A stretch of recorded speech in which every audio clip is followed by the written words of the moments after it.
My name is Margaret Friesen. I had some computer problems earlier today, so I don't have a written presentation per se, but I'd like to make some main points. First of all, I'd like to thank you very much for opening this up to the public. It's so important. I have a Bachelor of Science degree in zoology and a master's in entomology toxicology. I've got over 30 years experience working on university and government research projects, including 10 years in ecosystem toxicology and 10 years in molecular biology, working on DNA methods and studying population genetics of Arctic marine mammals. That career was cut short 15 years ago when I developed electrosensitivity. I returned 2 years later with a combination for electrical sensitivity and worked another 7 years. I had the support of medical doctors in Manitoba, Ontario, and the States, a psychiatric assessment, and a 5-hour psychological assessment, which all supported that my symptoms were. I was very fortunate in that the second doctor I saw was the director of occupational and environmental health at one of our main medical teaching hospitals here in Winnipeg, and she immediately recognized my symptoms because she had attended an international conference where they had discussed that particular topic. So I'd like to talk next about a survey that I sent in on behalf of the environmental health in Manitoba. We were in the process of developing a survey when we found out about the opportunity to present at the hearing, and so we just asked 10 people who had contacted us, who had reported symptoms of electrical sensitivity, to fill out the survey, and I have forwarded a copy of that to you. Of the 10, 3 were physician diagnosed, and 2 are considered to be environmental refugees. They're really struggling to find suitable housing even today, and things will even be worse if we get more wireless radiation, such as smart meters and things like that, which have not yet been deployed here on a large scale at any rate. So electrical sensitivity is not anything new, and in some countries, well, not new today, it is for Canada, it seems to be, but there are about 200,000 people who have it in Sweden, and it's reported around the world. So it's an emerging public health issue, which definitely needs attention. I would ask the panel to interview doctors and nurses who see patients with electrical sensitivities, as well as individuals who report symptoms. And I believe your review will not be complete until that is done. That segment is on behalf of the Environmental Health Association. The next will be for myself. And I just want to say that I don't represent anybody, and I'm not getting any compensation for the work I've done, nor what I'm presenting. So having been in research, one of the most important components of is doing a very solid literature review. So I looked at the literature that was in the McLean 2009 report and the Royal Society of Canada report in 1999. So you're familiar with the 1999 report. The 2009 report was contracted by Health Canada to review the literature before they published Safety Code 6. So I looked at that.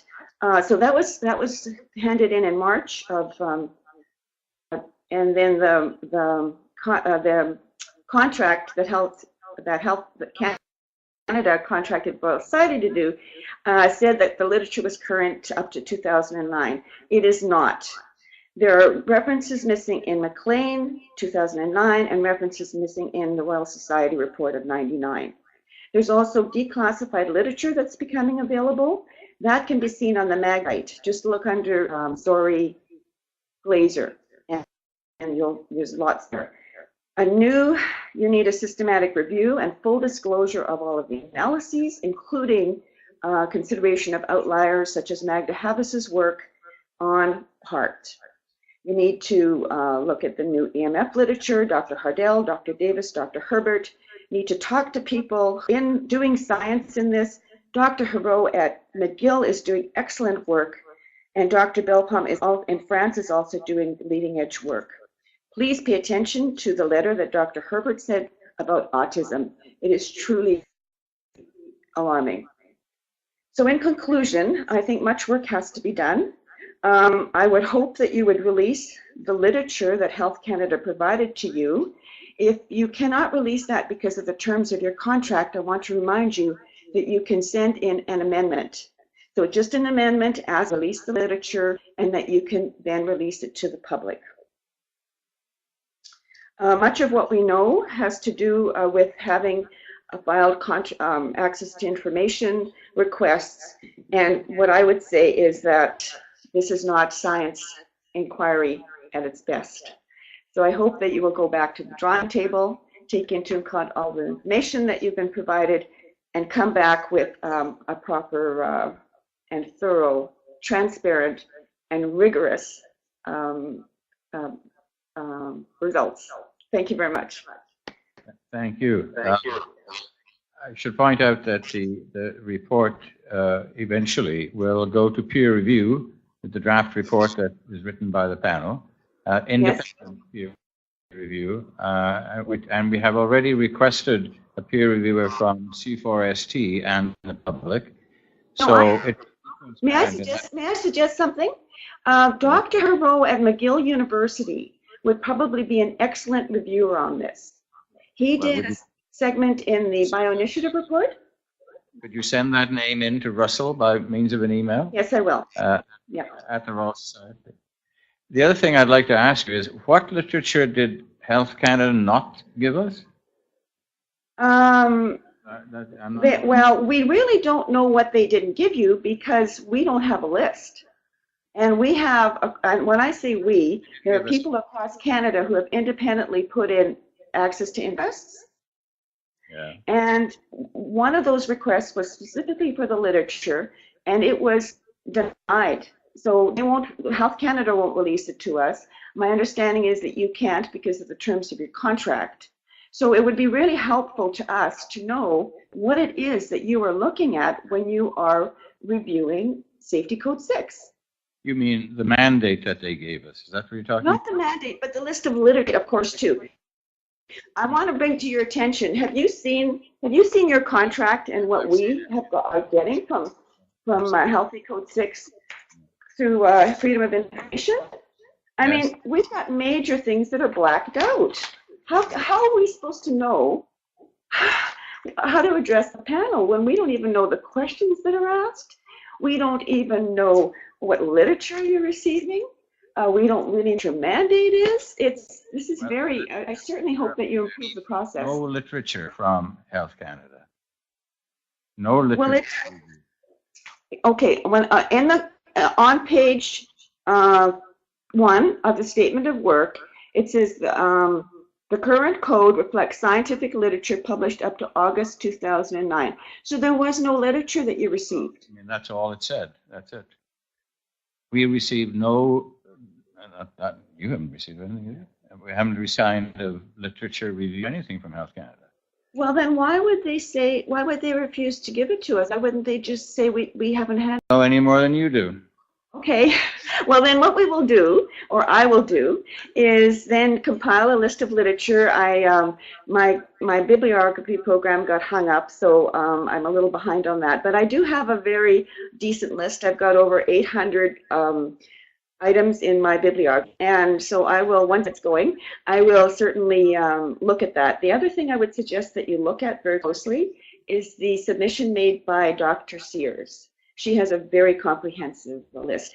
And when you're talking about missing, let's just go back a little bit to the McLean report and to the Royal Society report. Now, they didn't cover everything either. They missed literature. So will you be able to go back to the literature that they missed and relook at some of these things? Every piece of literature there is on radio frequency and its effects on health, and is currently doing that. So, okay, the other is, how are you doing that? How is this literature being weighted? Dr. Havis did a study on hearts, and that piece is not, as far as we know, considered. It was not considered, it was disregarded because it was considered an outlier. Now, in science, we know that sometimes those outliers can be very informative. So I think we need to have some justification on why some studies are included and others are not. Is that going to be done? Well, I'm assuming, I can't speak for the panel because I'm not a panelist, but I know that in all of the panel studies that I've been involved with, the panel has made as comprehensive a review of existing literature as is possible. Now, further to add to that, I think that's what it's going to do. And I've seen some of the preliminary literature that's been reviewed. It's very, very comprehensive. So whether they did something that the 1999 panel didn't do, I have no idea. But the thing is that we need to know how that literature is weighted. So, I mean, I know from experience, I have given two scientists, the same data, and they have come to conclusions. So we need to know how it is. Reason, and weighting of data is not an easy thing to do, and nor is it always the wisest thing to do. Weighting of data is a very difficult procedure. I mean, is this Dr. Damaris I'm talking to? Not weighted. Is this Dr. Damaris I'm talking to? Pardon me? Are you Dr. Damaris? No, I'm Dr. Flynn. Oh, I see. Okay. So I would direct that question to Dr. Damaris. I'm sorry, I've only I'm at my daughter's place. I haven't been listening to the hearing, so I don't know what's going on. But certainly there are systematic methods. The methods that health science is using are not best practices. Now, I am embarrassed by how Health Canada is conducting this whole scientific review. Well, I can't answer for Health Canada, neither can the panel.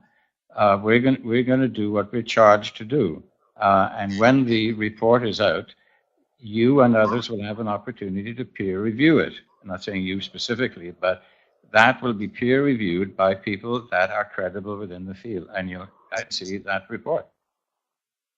I think that the other thing that one needs to consider are the people with electrical sensitivities.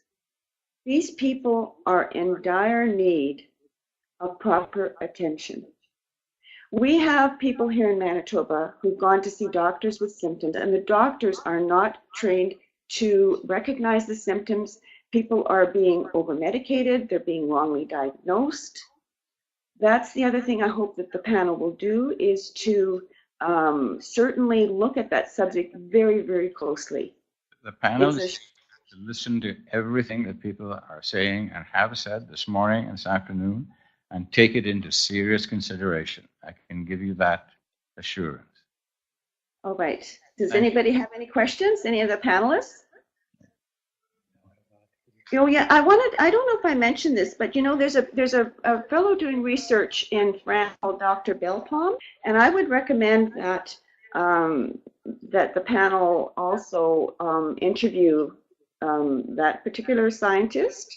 So not just to look at the people who are not finding anything, but actually looking at the people who are finding something and see what they have to say. It's very important in this particular case, considering the health of individuals is at stake, that we err on the side of caution. And at this point, the way that wireless radiation is being deployed, it's not taking people's health into consideration. So I hope that you will make an effort, you being the panel and Dr. Damaris, will make an effort to interview individuals who are in the field, who see people with this condition and are able to do anything. Right now, what one should be doing is putting a moratorium on Wi-Fi installation in schools. When you have children reporting adverse health effects, why is that not done? Everything into consideration that you said. We are time limited. Thank you for your presentation. All right, you're welcome.